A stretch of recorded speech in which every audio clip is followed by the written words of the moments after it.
Hallelujah. मैं परमेश्वर का दास विकी जेम्स एक बार फिर से आपका स्वागत करता हूँ। प्रभु आपको आशीष दे आज के वचनों के द्वारा। हालेलुया। वचन में लिखा, दूसरा कुरिन्थियों 9 अध्याय उसके 6 और 7 वचन में लिखा है, परंतु बात यह है कि जो थोड़ा बोता है वह थोड़ा काटेगा भी, जो बहुत बोता है वह बहुत काटेगा। हर एक जन जैसा मन में ठाने वैसा ही दान करे, न कुड़ के और न दबाव से, क्योंकि परमेश्वर हर्ष से देने वाले से प्रेम रखता है। हालेलुया। जो ज्यादा परमेश्वर की सेवा के लिए बीज बोएगा वो ज्यादा काटेगा भी। जो ज्यादा प्रभु की सेवा के लिए अपने धन को खर्च करेगा, बाइबल लिखा, वो और अधिक पाएगा भी। हालेलुया।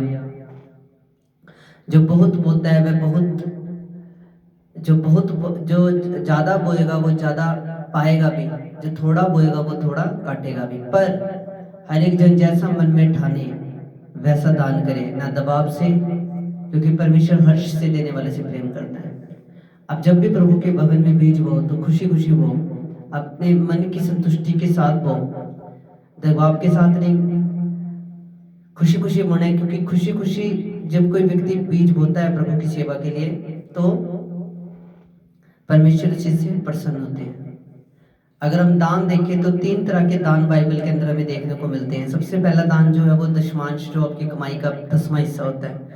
दूसरा दान होता है अपनी खुशी से देना, स्वेच्छा बलि से देने वाला दान। और तीसरा दान होता है व्यक्तिगत दान, जो हम पर्सनल देते हैं परमेश्वर को। हालेलुया। तो हम परमेश्वर को हमने जब देना है तो हम खुशी खुशी दें। हालेलुया। और जो ये दशमांश जो है, दशमांश व्यवस्था से भी पहले है।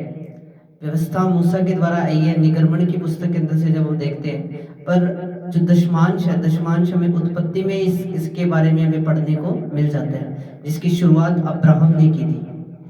अगर हम उत्पत्ति उसका 14 अध्याय उसके 20 वचन में देखते हैं तो वहां पे लिखा है, धन्य है परम प्रधान ईश्वर जिसने तेरे द्रोहियों को तेरे वश में कर दिया। तब अब्राहम ने उसको सब वस्तुओं का दशमांश दिया। उसी तरह उत्पत्ति 28 के 22 वचन के अंदर भी अगर आप पढ़ना चाहो तो वहां पे भी लिखा हुआ है दशमांश के विषय में। और व्यवस्था विवरण के अंदर भी 12 अध्याय उसके 6 वचन के अंदर भी दशमांश के बारे में लिखा हुआ है कि हर एक विश्वासी का एक ये फर्ज है कि वो परमेश्वर के कार्यों को बढ़ाने के लिए, परमेश्वर के राज्य को बढ़ाने के लिए वो परमेश्वर के भवन में बीज बोए, ताकि और भी बहुत से लोग बचाए जाएं। क्योंकि आप सब लोग जानते हो, ट्रैक्स छपवाने के लिए, बाइबल डिस्ट्रीब्यूट करने के लिए और भी चर्च के अंदर काफी खर्चे होते हैं, है ना। जैसे लंगर के लिए और भी बहुत से खर्चे होते हैं सेवकाइयों के अंदर, ताकि वो सब खर्चे जो हैं वो परमेश्वर का जो भवन का कार्य है वो चलता रहे, और परमेश्वर का जो भवन का कार्य है वो चलता रहे और परमेश्वर का राज्य बढ़े। इसलिए आपको देना चाहिए परमेश्वर के भवन के अंदर। आमीन। तो मलाकी की पुस्तक उसका 3 अध्याय उसके 9 से 12 वचन के अंदर लिखा है, तुम पर भारी शाप पड़ा है क्योंकि तुम मुझे लूटते हो, वरन सारी जाति ऐसा करती है। सारे दशमांश भंडार में ले आओ कि मेरे भवन में भोजन वस्तु रहे। सेनाओं का यहोवा यह कहता है कि ऐसा करके मुझे परखो कि मैं आकाश के झरोखे तुम्हारे लिए खोलकर तुम्हारे ऊपर अपरंपार आशीष की वर्षा करता हूँ कि नहीं। मैं तुम्हारे नाश करने वालों को ऐसा घुड़कूंगा कि वे तुम्हारी भूमि की उपज नष्ट न करेंगे और तुम्हारी दाखलताओं के फल कच्चे न गिरेंगे। सेनाओं के यहोवा का यही वचन है। हालेलुया। जो लोग खुदा के भवन में बीज नहीं बोते हैं, जो लोग खुदा के भवन के अंदर अपना दशमांश नहीं बोते हैं, वो लोग स्वार्थी हैं। हालेलुया। उन लोगों के ऊपर श्राप पड़ा हुआ है। वचन यहाँ पे बोल रहा है कि उन पे भारी श्राप पड़ा हुआ है। जो लोग खुदा की सेवा के अंदर बीज नहीं बो रहे हैं, खुदा के राज्य को बढ़ाने के लिए अपने पास्टर की, अपनी अगुवे की मदद नहीं कर रहे हैं, उनके ऊपर भारी श्राप पड़ा हुआ है। हालेलुया। इसलिए आप परमेश्वर के भवन में बीज बो के देखो एक बार, परमेश्वर आपको ब्लेस करेंगे। आप प्रभु की सेवा में दशमांश बो के देखो एक बार, आपको उसका प्रतिफल मिलेगा। हालेलुया। वो यहाँ पे वचन में साफ साफ कह रहे हैं कि मैं उस व्यक्ति के ऊपर अपने स्वर्ग के झरोकों को खोल दूंगा, अपने स्वर्ग को मैं उस व्यक्ति के ऊपर खोल दूंगा। अब आप एक चीज का अंदाजा लगाओ, जिस व्यक्ति के ऊपर स्वर्ग के झरोके खुल गए, स्वर्ग खुल गया जिस व्यक्ति के ऊपर, क्या उसके जीवन के अंदर कभी किसी चीज की घटी आएगी? क्या उसके किचन के अंदर कभी अनाज की कमी आएगी? क्या उसके किचन के अंदर कभी किसी चीज़ की घटी आएगी? कभी नहीं आएगी, क्योंकि बाइबल में लिखा है मैं तुम्हारे नाश करने वालों को ऐसा घड़कूंगा कि तुम्हारी दाखलताओं के फल कभी भी कच्चे ना गिरेंगे। जब तक आप प्रभु की सेवा के अंदर दशमांश बोओगे नहीं, अपना दान बोओगे नहीं, आप कैसे ब्लेस होगे? हालेलुया। परमेश्वर का कार्य कभी भी रुकता नहीं है, सबसे बड़ी बात। अगर आप नहीं बोओगे तो परमेश्वर ने कोई और जरिया खड़ा करना, परमेश्वर ने कुछ और रास्ता निकालना, पर वो आपकी, जब आप बोओगे तो वो आपकी खुद की पर्सनल ब्लेसिंग है, वो आपकी खुद की पर्सनल आशीष है जब आप बोओगे। अगर कोई ये सोचे कि मैं दशमांश दे ही नहीं रहा, सेवा सेवा कोई अगर किसी के मन में ये होए कि भाई कि मैं दशमांश देता ही नहीं, देखो आप अगर नहीं भी दोगे तो प्रभु का काम है, प्रभु ने कोई ना कोई तो और जरिया खड़ा करना ही है फिर।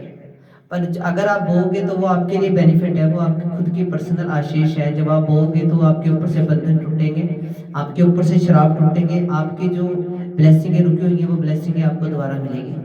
ठीक है, तो इसलिए परमेश्वर की सेवा के लिए हमें बीज बोना चाहिए। जिस परमेश्वर ने हमें नई जिंदगी दी है, जिस परमेश्वर ने हमें नई लाइफ दी है, उस परमेश्वर की सेवा के लिए हमें बीज बोना चाहिए। अगर हम मत्ती की पुस्तक उसका 23 अध्याय उसके 23 वचन के अंदर देखें, मत्ती की पुस्तक उसका 23 का 23 में अगर हम देखें, वहां पे लिखा, हे कपटी शास्त्री और फरीसियों, तुम पर हाय, तुम पुदीने और सौंफ और जीरे का दशमांश तो देते हो, परंतु तुमने व्यवस्था की गंभीर बातों को अर्थात न्याय और दया और विश्वास को छोड़ दिया है। चाहिए था कि इन्हें भी करते रहते और उन्हें भी ना छोड़ते। हालेलुया। यहाँ पे प्रभु यीशु मसीह ने बोला कि प्रभु यीशु मसीह ने कहीं पे भी ये मना नहीं करा कि तुम दशमांश ना दो। कई लोग कहते हैं कि जी पुराने नियम के अंदर ये लिखा हुआ है, नए नियम के अंदर तो दशमांश के विषय में है ही नहीं। पर मैं आपको यहाँ पे बाइबल यीशु मसीह खुद कह रहे हैं कि तुम दशमांश भी देते रहते, उसे भी ना छोड़ते। हालेलुया। चाहिए था कि इन्हें भी करते रहते और उन्हें भी ना छोड़ते। यहाँ पे प्रभु यीशु मसीह ने ये नहीं बोला कि तुम दशमांश देना बंद कर देना, प्रभु ने बोला कि चाहिए था कि तुम उसे भी करते रहते, यानी कि तुम दशमांश भी देते रहते और तुम्हारे अंदर दया भी होती और तुम्हारे अंदर न्याय भी होता, तुम्हारे अंदर विश्वास भी होता। हालेलुया। एक विश्वासी के अंदर विश्वास भी होना चाहिए, एक न्याय भी होना चाहिए, एक दया भी होनी चाहिए और वो दशमांश देने वाला, प्रभु को देने वाला जन होना चाहिए। अगर हम कुरनेलियस के जीवन को देखें तो कुरनेलियस बाइबल में लिखा परमेश्वर से प्रेयर भी करता था, यहूदी लोगों को दान भी देता था और बाइबल में लिखा और वो परमेश्वर के भय में भी रहता था।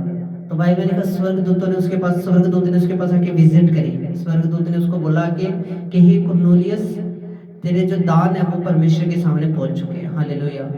जब आप बीज बोते हो तो एक दिन वो परमेश्वर के सामने पहुंचना, और जब परमेश्वर के सामने एक बार वो आपका बीज पहुंच गया, आपका दान पहुंच गया, तो फिर प्रभु भी आपको याद करेंगे, स्वर्गदूत भी आपकी लाइफ के अंदर फिर विजिट करेंगे। हालेलुया। आपको पता है चर्च के अंदर बहुत से खर्चे होते हैं, इसलिए आप अपने पास्टर के साथ खड़े हो। अगर प्रभु ने आपको ब्लेस किया है, प्रभु ने आपको ऊंचा उठाया है, उस पाप की गंदगी से निकाला है, उस पाप की बुरे जीवन से निकाला है, तो आज हमारा भी ये फर्ज है कि हम अपने पास्टर की हेल्प करें, हम अपने अगुवे की मदद करें अपने बीज के द्वारा, अपने दान के द्वारा। हालेलुया। देखो कुछ यहाँ पे कुछ नहीं रहना, हम जैसे आए हैं वैसे हमने वापस चले जाना है, पर हमने क्या करना है, जब आप बोओगे तो आपके बोने के द्वारा परमेश्वर का राज्य बढ़ेगा और भी लोग बचाए जाएंगे। ट्रैक्स छपवाने के लिए, बाइबल छपवाने के लिए, बाइबल लेने के लिए, खरीदने के लिए, और भी चर्च के अंदर बहुत से खर्च होते हैं, बड़ी मीटिंगें करवाने के लिए, इन सब चीज़ों के अंदर पैसा लगता है। तो जब आप प्रभु के बोझ को उठाओगे, जब आप प्रभु के बोझ को समझोगे, तो आप भी फिर प्रभु की सेवा के लिए बीज दे सकते हो। हालेलुया। तो आप प्रभु की सेवा के लिए बीज बो, आप अपनी खुशी से बो। अगर आप खुशी से नहीं बो रहे हो, अगर आपके अंदर खुशी से नहीं दे सकते हो, तो फिर वो आप चर्च के अंदर बीज मत बो, वो फिर आपका कोई फायदा नहीं है उस देने का।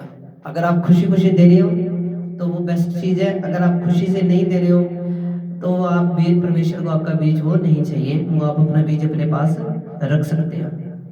अगर आपका मन संतुष्ट नहीं है बीज देने में, प्रभु की सेवा में दशमांश देने के लिए, बीज देने के लिए, अगर आपका मन संतुष्ट नहीं है तो वो बीज प्रभु को आपका नहीं चाहिए, वो बीज आप अपने पास रखिए।